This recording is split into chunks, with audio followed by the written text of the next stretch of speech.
Woke up with stars in my eyes. Mirror says I'm more than fine. Got the fam, got the fight, got the fire. Gonna rise like a sun climbing higher. Sarah V, living abundantly. With free Sarah V, living abundantly. I'm Sarah V, and you're watching Living Abundantly. Welcome to Living Abundantly with Sarah V. I am your host and your friend, Sarah V. And I am so grateful you're here with me today. And I am so thrilled that we are now celebrating our second season. And this show is all about possibility, about reinventing yourself, embracing change, and living with purpose. And each guest who joins us shares a story that proves you're never too old and it's never too late to begin again. As a 3-time best-selling author and the founder of the Living Abundantly movement, my mission is to inspire you to live fully, fearlessly, and from the heart. And remember, if I can do it, so can you.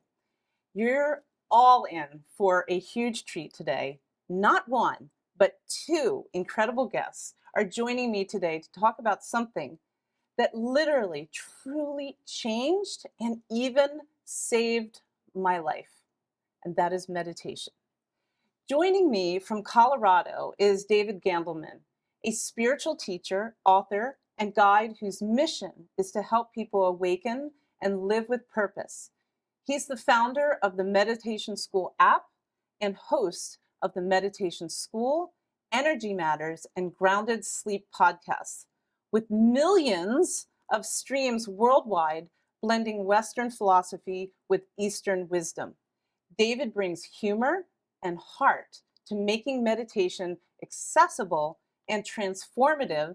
And right here in studio is Michael Galyon, a certified mindfulness instructor, coach, and author of Let It Settle, Daily Habits to Move You from Chaos to Calm. So I'm going to say a collective welcome to the show, my gorgeous, peaceful leaders. Well, thank you for having us. You're welcome. I'm excited to be here. And welcome, David, in the Zoom room. Hello. Great to see you all. So I'm going to start with you, Michael, since you're in the studio. So I used to carry so many limited stories for the majority of my life. Not being enough, being unworthy, being small, all the things that we've heard before. So I broke free of this limited narrative. Mm-hmm. So I want to ask you, how does meditation help us kind of dismantle those limited stories and open the door to a new way of living? So I would say that the best thing that meditation can do for so many different things is to create awareness. And when we have that awareness, it creates that choice for us. Yes. And so when we think about these limiting beliefs, we think about years and years ago, we experienced trauma, we had things happen within our childhood, and they created almost like a sort of coding within us. It's these automatic responses to stimuli. So things happen, we respond in that way. Yes. And the thing is that the majority of the time we are completely unaware that that is how we operate in the world. Right. And so what meditation does is it allows for us to really sit into the presence of who we are in this world, how we operate in this world. And when we create that awareness, we begin to live in awareness instead of living in fear. In our truth. In our truth. Yes, yeah. I love that. So now turning to you, David. So I want to talk to you about that nonstop mental chatter. You know who those inner critics are, that never clocks out. So once that voice kind of softens, something starts to shift. So in your perspective, how does meditation open the door for, that energetic abundance to find us? Sure. So before we get to the abundance, let me just say, when we meditate, one of the, let's say, goals is to separate consciousness from thought. Yes. So most people have no recognition that there's a difference between their awareness and the thoughts that they have. It's almost like their awareness is plastered onto the screen of their mind. You're watching a mental movie and you're just believing every image and every thought you have, and it takes you for a ride. We've all been taken for a ride a million times. So this morning, watching this, you're getting taken for a ride all day long. So when we meditate and we recenter ourselves into this moment, we can start to have a gap and notice there's a difference between being aware and being identified with thought. So that's the first step. You have to have that foundation. Then, only then, when we really connect with ourselves, that's when we can start having creative ideas. We can have a vision. We can go, instead of just having questions for life, we can go on a quest, and we can tap into a deeper intuitive place in us where we have insight into who we are and what we want to create. But without space, we can't find those answers. It's like finding a needle in a haystack. You might have one incredible thought covered by thousands of anxious thoughts or future-based thoughts or past regret thoughts. And so when we meditate and the dust settles, that's when something more precious arises. And that, I love that part of meditation. So I know you both are joining forces in 2026 for a teacher training, that really has the potential to ripple this beautiful wisdom that you've shared with us today. First, Michael, can you talk a little bit about, what inspired you to actually come together for this training? There's so many meditation teachers out there, but I think if I were starting meditation, I would definitely take it from you both. But how is this going to kind of ultimately shift, the world, if you will? Yeah, I mean, I think that's always the hope, is that the work you do can shift the world. And I think that's what I noticed right away when I met David and was introduced to him, is he's really on a mission to create change in the world and to use meditation as a way to do that. And so there was just a lot of chemistry and a lot of alignment there. And so I think what we're hoping to do is give people the tools that meditation can give so that it can impact the people around them. And you've worked with David, and you said it changed your life. And that's what's possible. That's what's capable in this training. So not only giving people the techniques, not just saying, here's how you're a teacher, but how do you find your authentic voice as a teacher? And I think that's the key, the authentic voice. So David, what would you say in your vision, what will your students gain from this? Sure. Well, I'm going to preface again by me and Michael both teach on an app called Insight Timer. And this is the most used meditation app in the world, is free. Just on that app, there's 20,000 teachers. There are so many people wanting to teach awareness practices. And I think that's not nearly enough. We've got so many billions of people that are suffering every single day. And so whether you're going to be a professional meditation teacher like me and Michael, or if you are a therapist or a healer or a parent or a CEO, whatever it is that you do in the world, and you want to bring some awareness practices, presence practices into your own life, and then share them with the people around you, I think that is what we're going for. And that's the kind of ripple effect that we both want to have. And so you don't have to be a 9-to-5 meditation teacher. By the way, we only work 9 to 5. We're out at 5. But we want to empower people with the tools to practice themselves and to help the people around them, because I'm not the teacher for everyone, and neither is Michael. We all have different skill sets and a different voice and different energy, and we connect differently with different groups of people. So we want to empower as many people on this planet as we can to awaken the human consciousness. And gosh, do we need it so much right now. Thank you so much for sharing this very important part of our life, or it can be part of our lives if we choose. So thank you so much. And we will be right back after the break. In 2026, for a teacher training, that really has the potential to ripple this beautiful wisdom that you've shared with us today. I'm Michael Galyon. I'm a mindfulness teacher and professional coach. Yeah, so the abundant word that I had today was settled. So part of my work is to allow for people to let it settle, as I say. It's allowing the mind to settle, the body to settle, and to feel at peace with where you are. There's choices in this life, and with awareness comes choice. And we get to choose how we show up, and we get to choose how we react to situations so that we can find that peace, that stillness, and let it all settle. I'm Michael Galyon. I'm a mindfulness teacher and professional coach.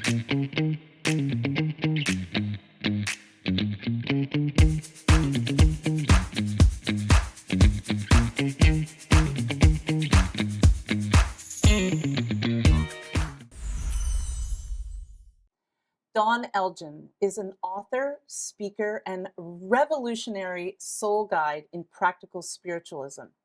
She developed a grounded path to alignment she calls practical spiritualism. Her upcoming book, Align Your Life, and her teachings on field and form show how energy shapes reality and how alignment ends suffering. I'm going to take a deep breath. Welcome to the show, Dawn. I'm so happy you're here with me. Oh, thank you so much for having me. I'm so happy to be here. Oh, I can't wait to jump in here. So I am a true believer in writing my own rules in every area of my life. And I love that your path and understanding, are anything but traditional. I absolutely love that. And even you've given it a name, your own name, of practical spiritualism.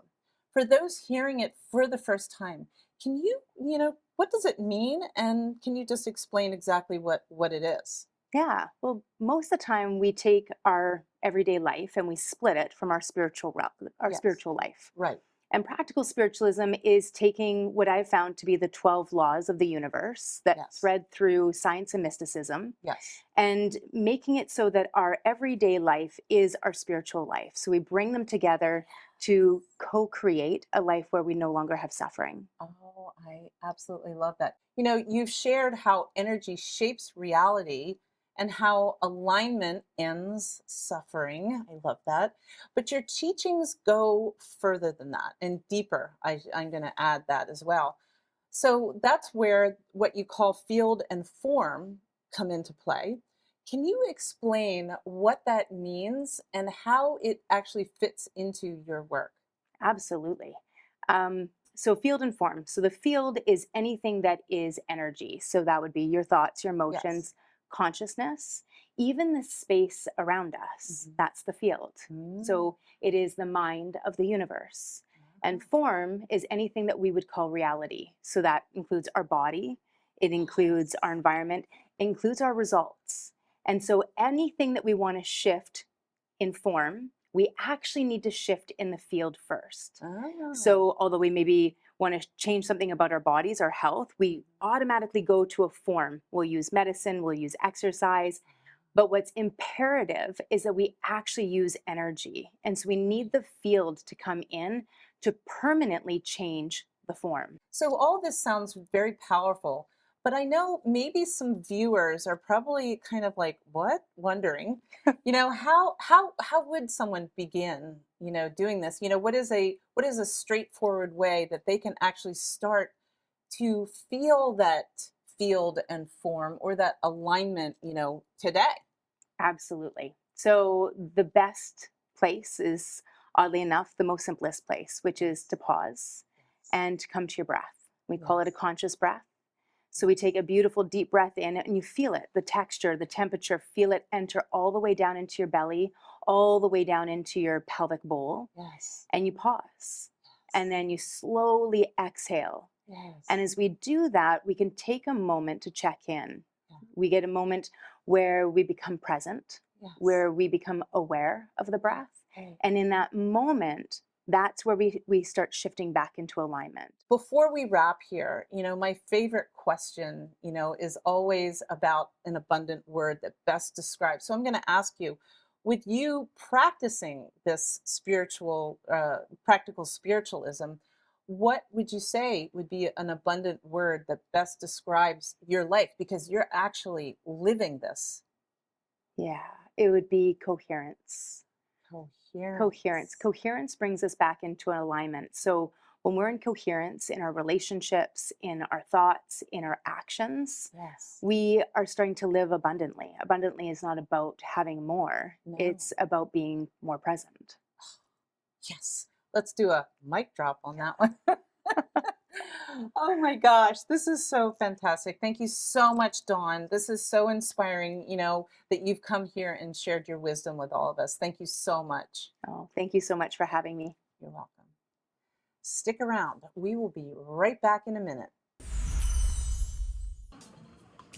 That looks super cute. Look at you.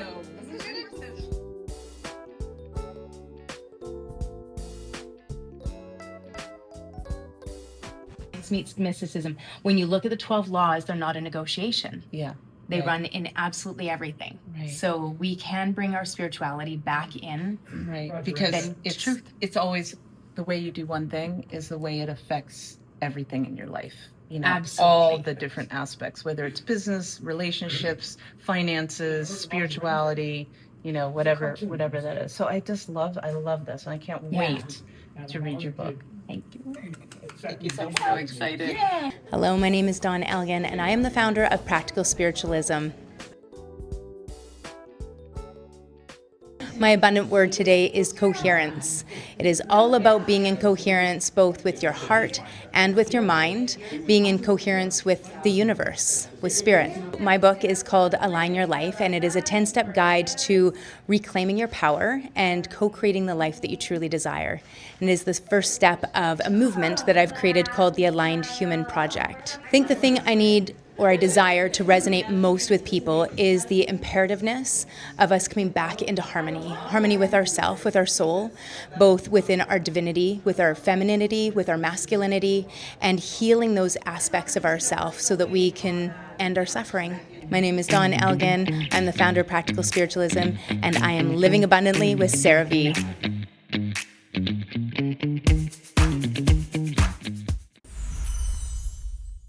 Marissa L. Miller is a nationally recognized Black transgender advocate and public health strategist. For over 3 decades, Marissa has turned personal struggle into national impact. In 2019, she launched the National Trans Visibility March, an historic movement for justice and complete visibility for trans and non-binary communities. Through her leadership at Trans Solutions, she continues to build pathways to healing, housing, and empowerment, helping trans and gender diverse people not just survive, but thrive. Oh, wow. Thank you so much. Welcome to the show. Thank you for having me, Sarah. It's such a pleasure to be Oh, with you. I've really Such a been pleasure. looking forward to meeting you and hearing your story. You've already made such a significant impact through, advocacy and storytelling. So I'm going to ask you, what inspired you to take your work to the next level and create a documentary? Listen, Sarah, I have been in the field for a little bit over 25 years. I tested positive for HIV in 1990, and that is exactly where advocacy started. And so, throughout a very illustrious career in public health, I was coming to not the end of a career, but I was transitioning. I was going back to school to further my education. And so, when you leave places that you've sort of helped create, often your story is told by others and it's not told by you. So I felt that it was so important that I tell my story, a story of resilience and a story of hope. And so that is why we filmed the documentary, All the Broken Pieces. I love that so much. Hope is such a powerful word. Yes. So you shared so much through your advocacy and now through film. So what change or awareness do you hope this documentary sparks? Well, listen, in a time like this, when the administration has, deemed us as terrorists and has said that trans people are no longer existence, it's important for my siblings to have a form of hope. Often we hear of stories of resilience, but we don't often have the ability to see them. And so I wanted people to see all the parts of me that brought me to the wholeness. When I first started this work, I was not whole. I was broken. I was in pieces.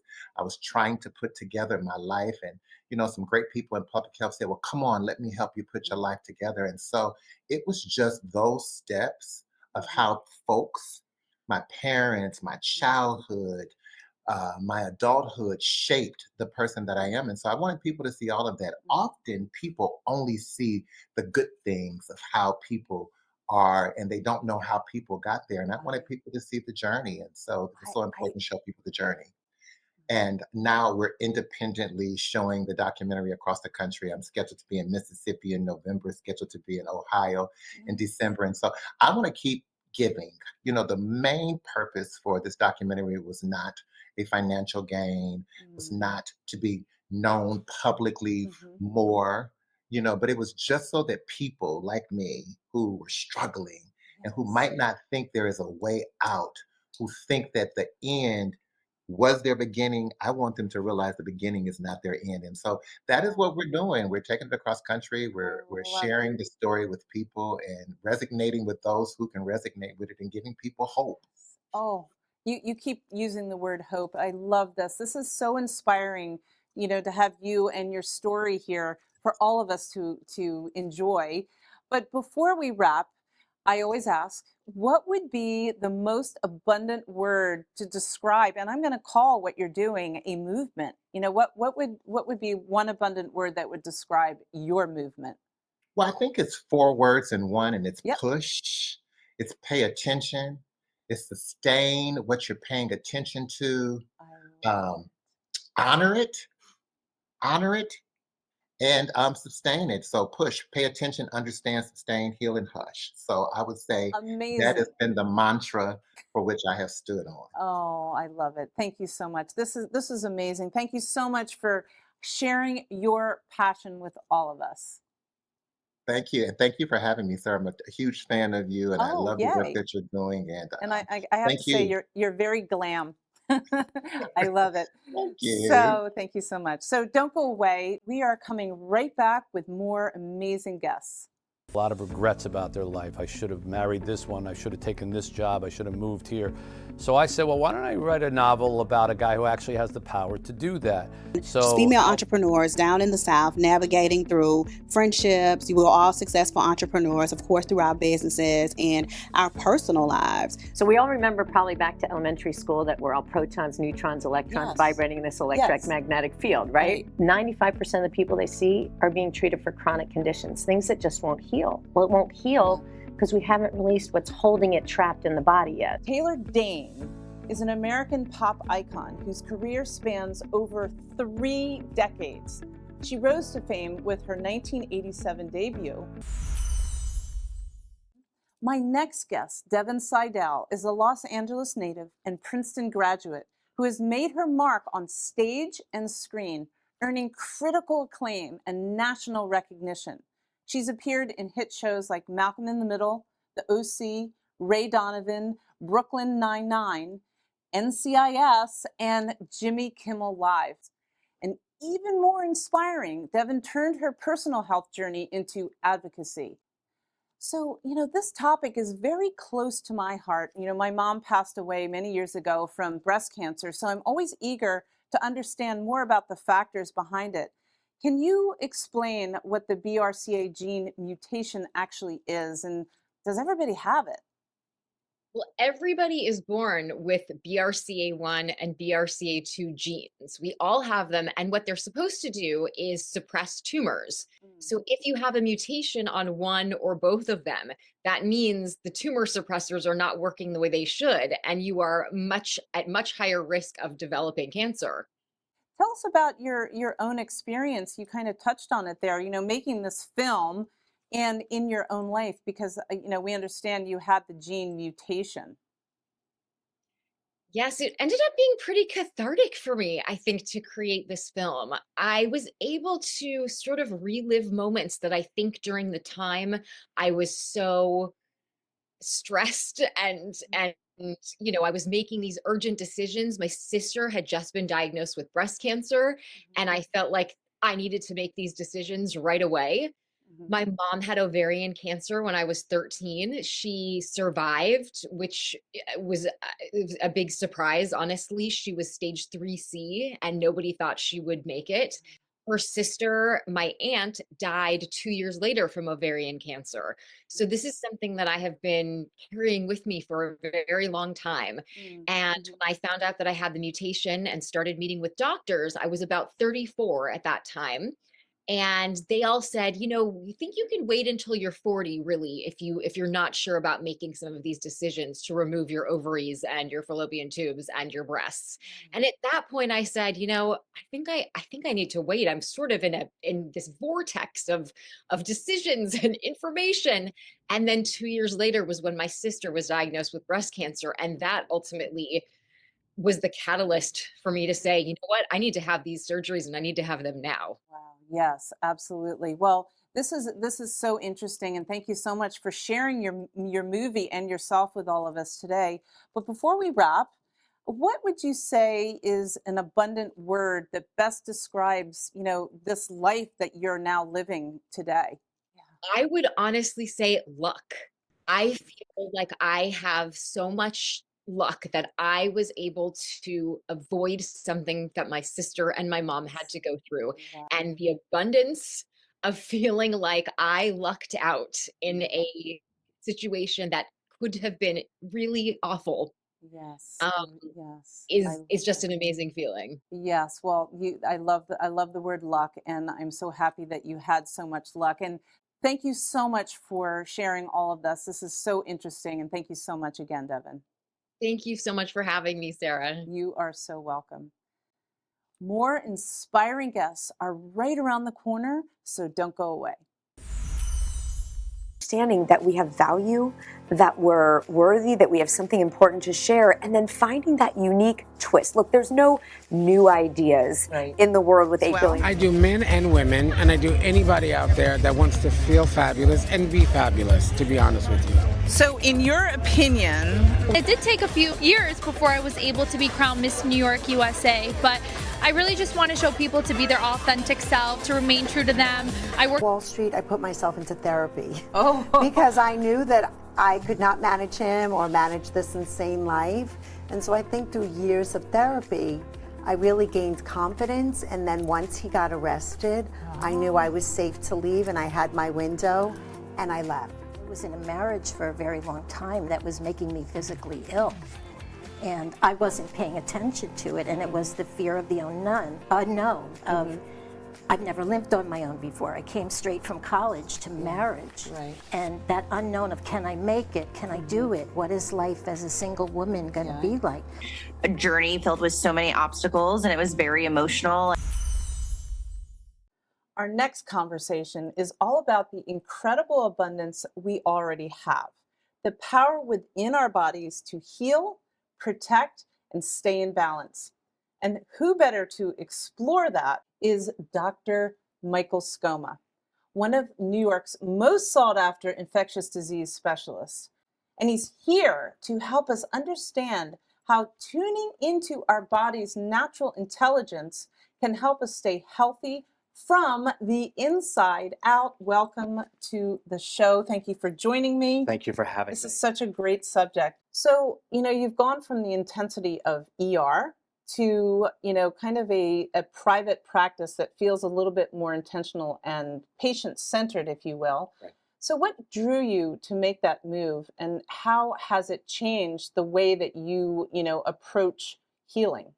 So I basically decided to take one set of difficulties with the if you'd like of very acutely ill inpatients, where transitioning over to a more intimate outpatient setting, which quite honestly is more high pressure because you are dealing it's really doctor-patient relationships as opposed to the somewhat sterility of the hospital atmosphere, where it's high volume, very sick people, and you're just moving through, doing obviously appropriately what needs to be done, but at the same time, when you are transitioning to this outpatient setting, particularly with the patients that I deal with that are more chronic, complex disease states, young and otherwise fairly healthy, it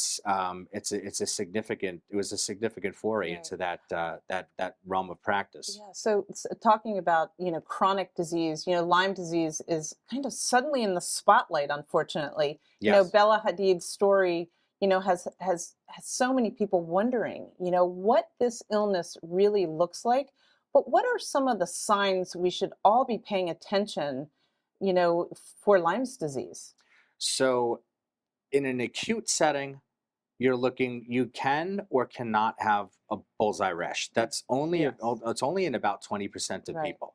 However, generally speaking, you're going to have somebody presenting with acute onset fever, chills, muscle aches, joint aches, and particularly when it's the right time of the year, more in the summer months or the early fall before the first frost. Yes. And particularly if you're in an endemic region, but which is almost everywhere, unfortunately, in the United States as well as other countries, Europe and what have you, that raises the highest suspicion.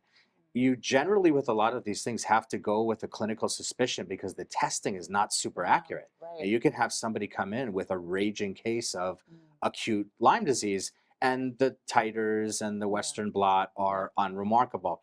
When you're going and foraying into someone like Bella Hadid, what she describes into more of a long-term chronic process, you are looking towards more chronic fatiguing, neuroinflammatory, neurological type sequelae. I have read some of her, in some of her accounts of her illness, and she very appropriately refers to it as the invisible illness, because when you look at someone, they look fairly healthy. They're young. They're fairly in shape. Their blood work looks okay. Meanwhile, they're devastatingly ill. Talking about chronic diseases, long COVID, what do we watch for with that? A history that's obviously consistent with some degree of COVID infection, and it does not even have to be a severe COVID infection. Some of the sickest patients I have had very mild illnesses to start.